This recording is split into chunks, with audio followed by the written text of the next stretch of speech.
এয়া হৈছে মোৰ মা দেউতাৰ ঘৰত লাগি থকা লিচু, যিবোৰ ইমান ধুনীয়াকৈ গছত লাগি আছে যে মই ভাবিলোঁ কিয় না এটা ভিডিঅ'য়ে বনাওঁ।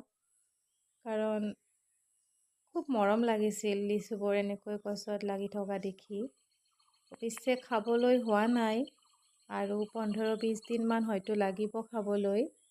তথাপিও খাইছোঁ আৰু, কাৰণ যিহেতু বিয়া হৈছোঁ ঘৰত অহা নহয় তেনেকৈ, আৰু পকালৈ হয়তো মই নাথাকিম ঘৰত, হাজবেণ্ডৰ ঘৰতে থাকিম। তথাপিও কেঁচা আছে যদিও খাইছোঁ আৰু, ঘৰৰ লিচু হাতেৰে ছিঙি খাই যিটো মজা সেইটো অনুভৱ কৰিছোঁ আৰু। খুব মৰম লগাকৈ লাগিছিল, বেছি নহয়, 3ডালেই গছ হয়, বহুত লাগিছে। খুব মৰম লাগিছে দেখি, সেয়েহে ভিডিঅ' এটা বনাই আপোনালোক সকলোলৈ শ্বেয়াৰ কৰি দিলোঁ।